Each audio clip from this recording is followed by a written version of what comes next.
course he is. Okay. Welcome back to That Time I Got Reincarnated as a Slime Anime Review, Episode 6.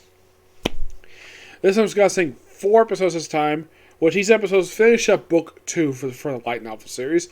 And Episode 15 adapts basically, well, it finishes adapting the book, plus adapts the first chapter to Book 3, which I haven't read it. You're probably thinking, Nick, something happened when you finished episode 8, you basically stopped at 8. And came back when you finished Book 2, when you started episode 9. Why did you say anything at 15? I felt like it, and was a plan to stop point anyways. So, what happens in these episodes? Lots and lots of action. Well, for one thing, we got a chance to see a little bit of backstory on the orcs, and of the reason why they do the stuff they do. Because it was revealed that they apparently eat corpses because they are starving. There's this ability they have called starvation. They're like, they see a dead body. It doesn't matter if they're one of their comrades or one of the enemies.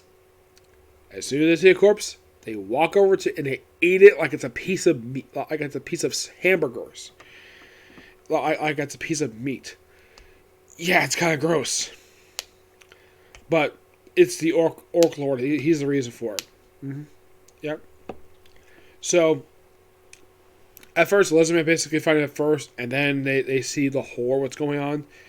Because, of course, the son of the chieftain overthrew the chieftain. By the way, the chieftain himself, Christopher Sabat, his son, Austin Tyndall. Which, of course, well, he does briefly become chieftain for this brief battle, and then he's saved by Gabato, the man who beat the crap out of him back in episode 11. Yeah, saves his life. And, of course, he does get punished for this later on. He actually is punished with exile, which I'll get to more on that later. So, and then, of course, when Gabato shows up while the Lizmen are fighting the orc, despite the fact they were specifically requested not to fight the orcs, they just basically stay in defensive positions. Until the Alliance of Monsters showed up. Oh, yeah, by the way, we do see the Dryad Tempest, or Trinity, where she does do some fighting. I at least got to praise the fact that the anime gave us something to do beside him. Oh, I'm so high, and I'm voiced by Jay Marceri. Yeah, it's kind of hilarious. Then, of course, basically, like, they pretty much, like, wipe the floor with the orcs. Takes basically 6 kaijin. 6 kaijin wipe the floor with a bunch of, basically, orcs.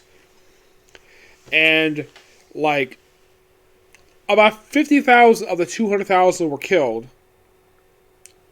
Basically, a small number of them.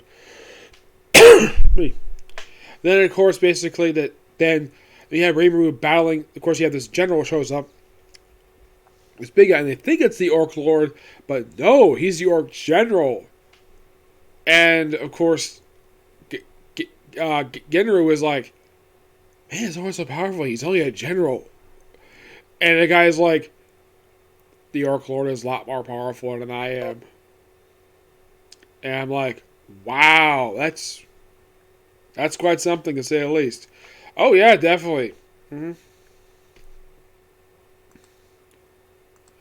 And then of course he gets beaten by Gabato, and then we have the Orc Lord who basically kills Majin by beheading him, and of course he reveals his dastardly plan: create a new Demon Lord.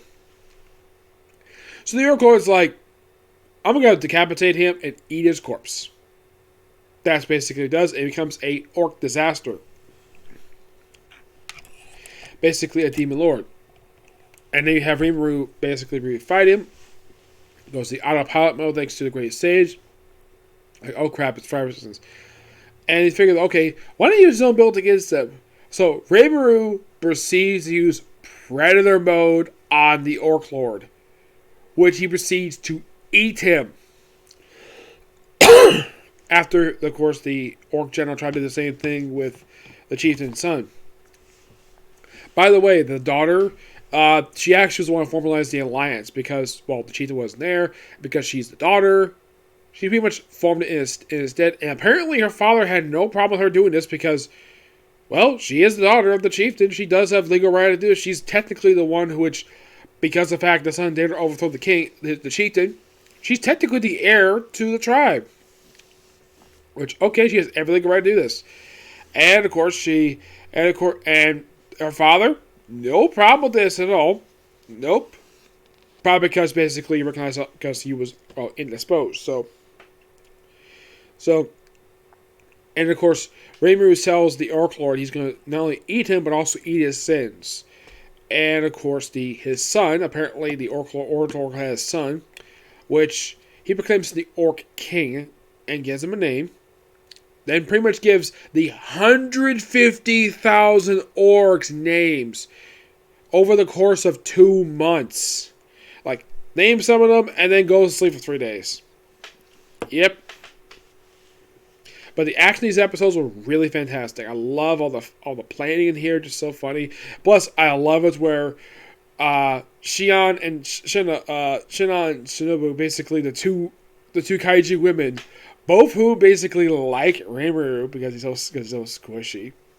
They were the ones sitting next to him. And of course you have the Triad, which is so hilarious. You have her sit next to the Goblin King, which I found to be so funny. And here she is just sipping tea. I'm sure when Jamie Marcera saw this, like, she must have been laughing like crazy seeing this. Her character that she's voicing, just sitting at a table while everybody's strategizing war, and here she is just sipping tea. Like it's nothing, which I found to be so hilarious. Excuse me. Then pretty much, like, with the orcs pretty much added to, and of course the Lizardman basically formalized the lineup with them too. Of course, the father, he got himself a new name. Name Atro, I think I'd see pronounce it. What was his name?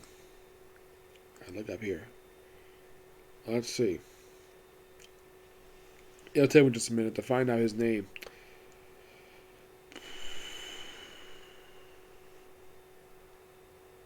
Gabu himself, for his actions, he was exiled. Yes.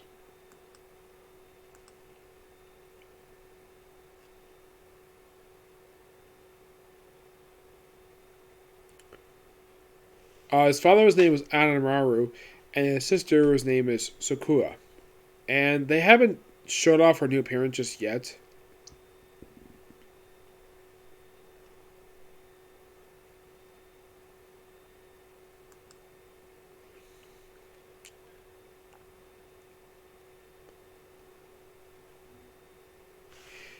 Yeah, and because of Gabu's actions, he was exiled for his actions. I think because the chieftain probably did not want to execute his own son, because that would be kind of dumb. Even though, yes, he is the one who overthrew him, but he probably still loves him, and he probably felt basically this was the best punishment for him. Banishment.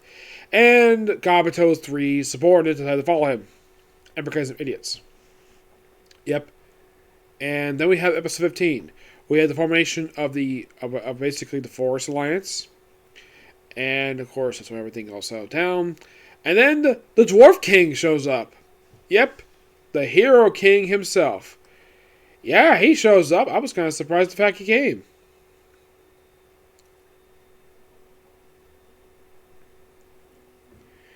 Which is kind of interesting, the fact that he actually did come. Mm-hmm. Yeah, I did not suspect him to come, but he did. It's by far one of the most baffling things. Excuse me. Yeah.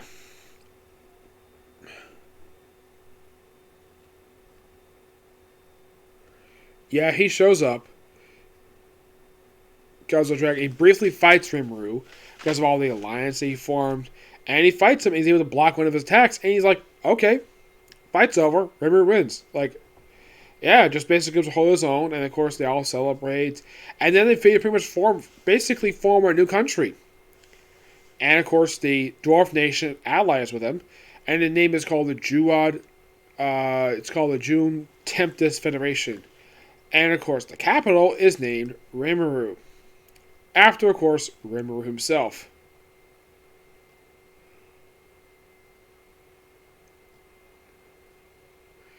Yeah. Yeah.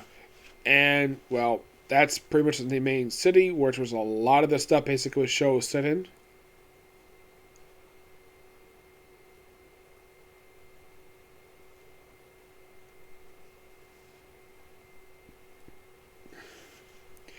But yeah, pretty good set of episodes, and also Rai got involved into an attempt to Star Wolf, where he gave himself another horn, just like his father, which is so awesome. Yep, but damn good set of episodes, and I can't wait for the next 5. But I have to wait until I read book 3 first before that happens. Yep. So yeah, that's a particular review. Next one's going to be a review of the Case Study of Banatos and then Shaman King, and that'll be pretty much it for tonight. Okay, next video. Bye.